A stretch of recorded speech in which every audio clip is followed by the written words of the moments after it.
उन सारे सब टॉपिक्स के ऊपर वीडियो बना रही हूँ जो कि एग्ज़ाम के पॉइंट ऑफ व्यू से मोस्ट इम्पॉर्टेंट है। पिछली भी मैंने कई वीडियो बनाई है जो कि एग्ज़ाम के पॉइंट ऑफ व्यू से मोस्ट इम्पॉर्टेंट है। अगर आपने पिछली की hello friends, welcome to our YouTube channel your BSc guide. इस चैनल में मैं आप लोगों को बीएससी से रिलेटेड जितनी भी क्वेरी है उसको बताऊंगी और बेस्ट से बेस्ट गाइडेंस भी दूंगी ताकि आप लोग एग्ज़ाम में बहुत अच्छा स्कोर कर सके। आज का हमारा टॉपिक है लैटिस एनर्जी के ऊपर। तो देख लेते हैं पहले कितने टाइप के क्वेश्चन लैटिस एनर्जी से पूछे जाते हैं। ये सारे क्वेश्चन मैंने प्रीवियस ईयर क्वेश्चंस लिखे हुए हैं और सॉल्व्ड एग्जाम्पल्स भी हैं। सारे क्वेश्चन को मैंने एक ही जगह सम अप करके लिख दिया है ताकि आपको कहीं और देखना ना पड़े। सो स्टार्ट करते हैं। पहले क्वेश्चंस को समझ लेते हैं, फिर हम आंसर्स को समझेंगे। What is lattice energy? Lattice energy होती क्या है? How does the solubility of an ionic solid depend upon its lattice energy? कैसे सॉलिबिलिटी आयनिक सॉलिड की डिपेंड करती है लैटिस एनर्जी के ऊपर। ठीक। Describe the born Haber cycle for calculating lattice energy. Lattice energy को कैलकुलेट करने के लिए बॉर्न हैबर साइकिल का यूज़ किया जाता है। ठीक, तो उसको डिस्कस करना है कैसे ये होता है। और क्वेश्चन देख लेते हैं और भी किस तरह से पूछा जाता है। What is the lattice energy of ionic solid? Ionic solid की लैटिस एनर्जी क्या होती है? गिव देयर इंपॉर्टेंस, उसका इंपॉर्टेंस बताओ। और देख लेते हैं describe the born Haber cycle. ये कभी कभी शॉर्ट में भी आ जाता है कि बॉर्न हैबर साइकिल को डिस्क्राइब करना है जो कि कैलकुलेट करता है लैटिस एनर्जी को। ठीक, आगे देख लेते हैं। Right short note on born Haber cycle. ये भी देखिए पूछ लिया वही चीज़। अब हम देखते हैं कि आंसर को किस वे से रिप्रेजेंट करना है। देख लेते हैं। देखिए लैटिस एनर्जी के बारे में। लैटिस एनर्जी पहले आप एकदम आराम से सुन लीजिए कि लैटिस एनर्जी होती क्या है। पहले मैं हिंदी में आपको समझा दूंगी, फिर आप तो देख रहे हैं ना कि मैंने पूरी डिफिनीशन सहित एग्जांपल सहित सब कुछ लिखा हुआ है। तो पहले समझ लेते हैं। वो एनर्जी जो एक मोल आयनिक सॉलिड किसी भी गैशियस आयन से बनाने में लगती है उसी को हम लैटिस एनर्जी कहते हैं। अब इसको डेफिनेशन के फॉर्म में यही चीज़ को हम लिख लेते हैं। The amount of energy required in the formation of 1 mole of ionic solid. वो एनर्जी जो 1 मोल आयनिक सॉलिड में फ्रॉम इस गैशियस आयन, उसके गैशियस आयन से बनाने में लगती है उसी को हम लैटिस एनर्जी कहते हैं। इसको एक एग्जाम्पल की मदद से समझ लेते हैं। मान लो कि Na पॉजिटिव एक आयन है गैशियस फॉर्म में और Cl नेगेटिव भी आयन है एक गैशियस फॉर्म में। इन दोनों को मिला करके NaCl सॉलिड बन रहा है। ठीक, और लैटिस एनर्जी निकल रही है। अब देख लेते हैं इस लैटिस एनर्जी का एक फॉर्मूला होता है K Q1 Q2/R। Q1 Q2 क्या है? ये चार्जेस है। Le क्या है? लैटिस एनर्जी है। R क्या है? उसका साइज हो गया या कह सकते हो कि आप रेडियस हो गया। अगर लैटिस एनर्जी बढ़ेगी तो चार्ज बढ़ेगा क्योंकि ये डायरेक्टली प्रोपोर्शनल होता है। अगर रेडियस को बढ़ा दिया जाए और इन्वर्सली प्रोपोर्शनल होता है तो लैटिस एनर्जी कम हो जाएगी। ठीक, आगे देख लेते हैं और क्या कह रहा है लैटिस एनर्जी के बारे में। आप लोग देख रहे होंगे ना कि मैंने आंसर्स को पॉइंट्स में रिप्रेजेंट किया है और ऐसे आप लोग भी रिप्रेजेंटेशन कीजिएगा ताकि आप लोग भी एग्ज़ाम में बहुत अच्छा स्कोर कर सकें। नेक्स्ट पॉइंट देख लेते हैं। Higher the value of lattice energy higher is the stability.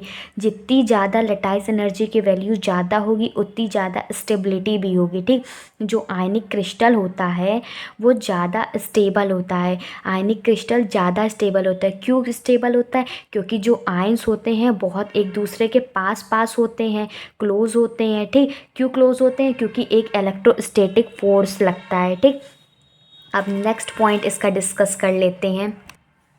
इसका नेक्स्ट पॉइंट है higher the value of lattice energy. जितनी ज़्यादा लैटिस एनर्जी की वैल्यू होगी then the more energy required to decompose the ionic crystal. जितनी ज़्यादा lattice energy की value होगी उतनी ज़्यादा हमें एनर्जी रिक्वायर्ड होगी टू डिकम्पोज करने का आयनिक क्रिस्टल। जैसे Ma positive X negative. M क्या है?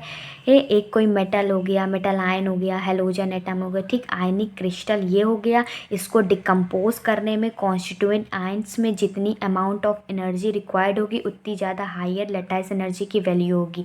अब इसके कुछ एप्लीकेशंस देख लेते हैं। Applications of lattice energy. पहला एप्लीकेशन है determining electron and proton affinities and heat of formation. ये क्या डिटरमाइन करता है? इलेक्ट्रॉन और प्रोटॉन की एफिनिटीज़ को और हीट ऑफ फॉर्मेशन को। और explaining the solubility of metal hydride, polyhydride, peroxide, super oxide. ये इन सब की सॉलिबिलिटी के बारे में भी बताता है। अब हम बॉर्न हैबर साइकिल के बारे में डिस्कस करेंगे। अब देख लेते हैं बॉर्न हाइबर साइकिल होता क्या है। पहले इसमें ये लिख लेंगे, for determining the value of lattice energy born Haber cycle can be use. हमें लैटिस एनर्जी की वैल्यू को फाइंड आउट करने के लिए बॉर्न हाइबर साइकिल का यूज़ किया जाता है। तो इसको पहले एक एग्जांपल की मदद से समझ लेते हैं। जैसे कि हमें एक सोडियम का सॉलिड है, ठीक, और हाफ ऑफ क्लोरीन का गैसियस फॉर्म में है। तो इन दोनों को जब मिलाएंगे तो NaCl सॉलिड बनेगा और कुछ हीट रिलीज होगी। इसके बारे में हम बाद में डिस्कस करेंगे। पहले देख लेते हैं, सबसे पहले हमें गैशियस में आयंस को चाहिए होते हैं ना, तो पहले इसको गैशियस के फॉर्म में लाते हैं। सॉलिड था, जब सॉलिड से गैस में कोई सब्सटेंस जाता है तो उसमें सब्लिमेशन एनर्जी लगती है, तो इसको सब्लिमेशन एनर्जी दिया। अब हमें आयंस के फॉर्म में चाहिए, ठीक, तो आयंस के फॉर्म में Na पॉजिटिव आयनाइजेशन एनर्जी देनी पड़ेगी, तब ये आयंस के फॉर्म में आ जाएगा, ठीक, ये बन गया। फिर उसके बाद देख लेते, गैस के फॉर्म में तो है ही है, लेकिन हाफ हमें नहीं चाहिए, तो हम इसे डिसोसिएशन एनर्जी देंगे। कितनी देंगे? हाफ ऑफ डिसोसिएशन एनर्जी देंगे। तो ये क्लोरीन गैस के फॉर्म में आ गया, ठीक। अब ये आयंस के फॉर्म में आने के लिए इलेक्ट्रॉन एफिनिटी देंगे, तो क्लोरीन नेगेटिव गैसेस के फॉर्म में आ गया, ठीक। अब ये दो आयंस के फॉर्म में आ गया। अब इन दोनों को मिला करके और माइनस कर देंगे लैटिस एनर्जी को, तो NaCl हमारा सॉलिड जो कि आयनिक सॉलिड बन जाएगा। इसका एक फॉर्मूला भी होता है, लैटिस एनर्जी निकालने का फॉर्मूला देख लेते हैं, जो मैंने अभी ऊपर डिस्कस किया ना, डेल्टा HF। इसको डेल्टा HF पढ़ते हैं, जिसे हम हीट ऑफ फॉर्मेशन भी कहते हैं, ठीक। तो इसका फॉर्मूला है माइनस डेल्टा HF, मतलब ये हमेशा heat of formation always negative रहती है। अगर क्वेश्चन में आपको ये नेगेटिव ही दिया रहेगा तो as it is value put कर देना, आगे अलग से नेगेटिव लगाने की कोई ज़रूरत नहीं है। तो माइनस डेल्टा HF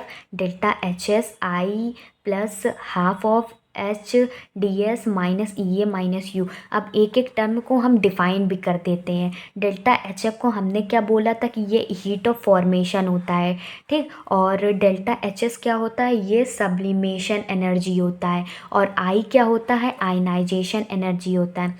और डेल्टा HDS क्या होता है?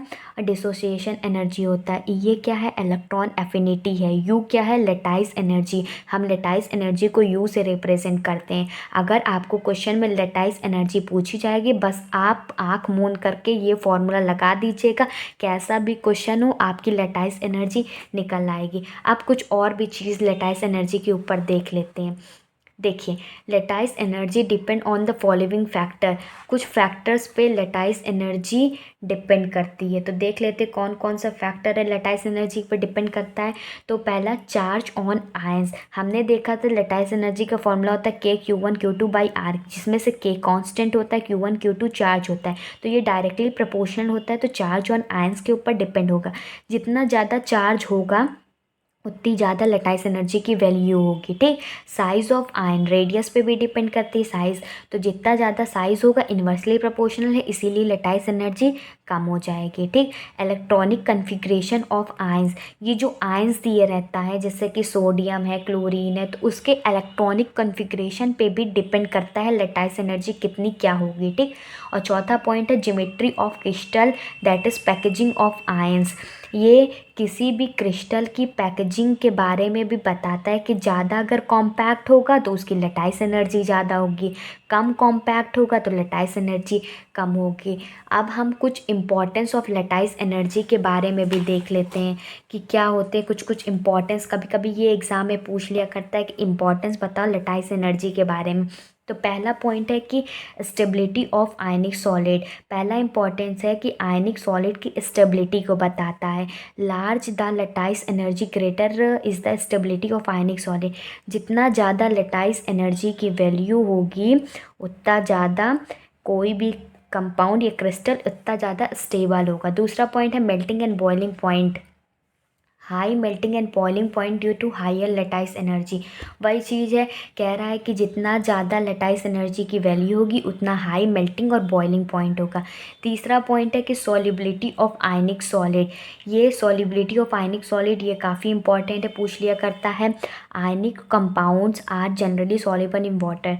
हम जानते हैं कि जितने भी आयनिक कंपाउंड्स होते हैं वो हमेशा ज़्यादातर पानी में डिज़ोल्व हो ही जाते हैं, और अदर पोलर सॉल्वेंट और भी अलग पोलर सॉल्वेंट हो गया, ठीक। लेकिन एक कंडीशन है इसमें, but insoluble in CCl4 and benzene etcetera. ये एक्सेप्शन है कि CCl4 और बेंजीन में ये डिज़ोल्व नहीं होता है। इसका अलग ही टॉपिक है, उसको मैं बाद में डिस्कस करूँगी। हार्डनेस के बारे में देख लेते हैं। Ionic crystal with high lattice energy are very hard. जिसकी लेटाइस एनर्जी जितनी ज़्यादा होगी वो ज़्यादा हार्ड होगा। हमने बताया ना पैकेजिंग ऑफ आयंस के ऊपर डिपेंड करता है, तो वही चीज़ है, कह रहा है the smaller the inter ionic distance harder is the ionic crystal. जितना ज़्यादा इंटर आयनिक डिस्टेंस होगा उतना ज़्यादा कोई भी क्रिस्टल हार्ड होता जाएगा। एक टॉपिक हम यही में से रिलेट करता ही है कि एक बार अगर सिर्फ इतना ही पूछ लिया जाए सॉल्युबिलिटी ऑफ आयनिक सॉलिड तो हम इसको बता सकें। तो देखिए इसमें क्या लिखना है हम लोग को, the stability of ionic solid depend upon the lattice energy. हमने देखा कि स्टेबिलिटी लेटाइस एनर्जी के ऊपर डिपेंड करती है। ये भी लिख सकते हैं कि जितना ज़्यादा लेटाइस एनर्जी होगी उतना ज़्यादा स्टेबल होगा कंपाउंड। तो ठीक, higher the value of lattice energy greater will be its stability. वही चीज़ मैंने जो कहा अभी। Thus the melting and boiling point heat of formation would be high in the cases where lattice energy of ionic solid is high. अगर ionic solid की lattice energy ज़्यादा होगी तो हमने बताया ना मेल्टिंग पॉइंट भी हाई होगा, बॉइलिंग पॉइंट भी हाई होगा, हीट ऑफ फॉर्मेशन भी हाई होगा। सो गाइस, आज की वीडियो में बस इतना ही। मैं उन सारे सब टॉपिक्स के ऊपर वीडियो बना रही हूँ जो कि एग्ज़ाम के पॉइंट ऑफ व्यू से मोस्ट इम्पॉर्टेंट है। पिछली भी मैंने कई वीडियो बनाई है जो कि एग्ज़ाम के पॉइंट ऑफ व्यू से मोस्ट इम्पॉर्टेंट है। अगर आपने पिछली की वीडियो को नहीं देखा है तो आप मेरे चैनल पे जाइए। केमिस्ट्री की अलग प्लेलिस्ट बनी हुई है, मैथ्स की अलग, फिज़िक्स की अलग। आपको जो देखना है आप उसे ओपन कर लीजिए। एक एक वीडियोज़ पड़े हुए हैं, तो एग्ज़ाम्स भी आ रहे हैं तो आप उससे देख सकते हैं। नए हैं तो चैनल को सब्सक्राइब कर लीजिए, नोटिफिकेशन बेल को ऑन कर लीजिए ताकि मेरी हर वीडियो की नोटिफिकेशन आपको मिल जाए, और हो सके तो एक लोग को शेयर कर दीजिए। Goodbye and stay safe.